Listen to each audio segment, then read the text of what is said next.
مزدور کا خواب۔ میرا نام سلیم ہے۔ میں ایک عام سا مزدور ہوں۔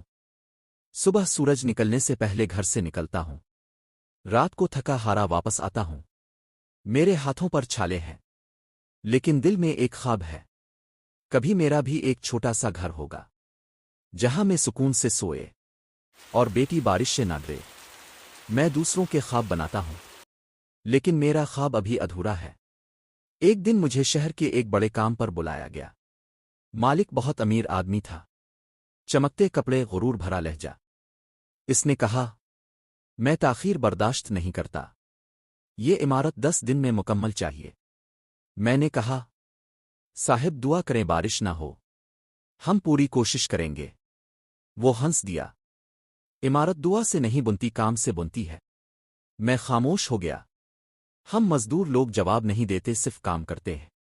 دن گزرتے گئے، میں دھوپ میں جلا، پسینے میں بھیگا، لیکن ہاتھ نہیں روکے۔ ایک شام وہ آیا، پوچھا، سلیم تم آج بھی یہیں ہو؟ میں نے کہا، ہاں صاحب، مزدور کا آرام 2 وقت کی روٹی ہے۔ وہ کچھ لمحے چپ رہا، پھر بولا، تم لوگ عجیب ہو، دوسروں کے لیے جیتے ہو، اپنے لیے نہیں۔ میں نے مسکرا کر کہا، صاحب ہم خواب دیکھتے ہیں، مگر اپنی آنکھوں سے نہیں، دوسروں کے لیے پسینہ بہا کر۔ اگلے دن حادثہ ہو گیا، میں اوپر سے گر گیا۔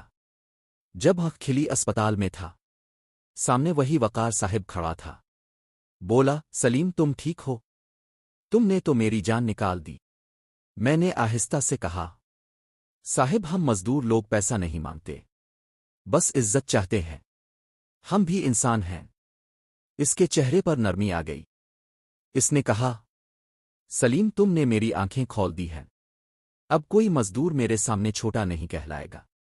کچھ دن بعد میں واپس آیا، دیکھا مزدوروں کے لیے سایہ جگہ بنی تھی، پانی رکھا تھا، اور وقار صاحب سب کو بھائی کہہ کر بلا رہے تھے۔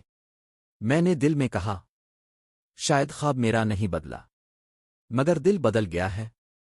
وقار صاحب نے کہا، یہ عمارت میری نہیں، تم سب کی ہے، یہ تمہارے پسینے سے بنی ہے۔ میں نے کہا، صاحب عمارت اب کی، مگر اس کی روح ہماری ہے، اور یہی میری اصل مزدوری ہے۔ وہ مسکرا کر بولا، سلیم تم نے سکھایا، گھر پیسوں سے نہیں بنتے، دلوں سے بنتے ہیں۔ میں نے کہا، اور دل صرف وہ سمجھتا ہے جو محنت کی قیمت جانتا ہو۔ خاموشی چھا گئی، وقت رک گیا، بس ایک سچ باقی رہ گیا، اصل دولت پیسہ نہیں، انسانیت ہے۔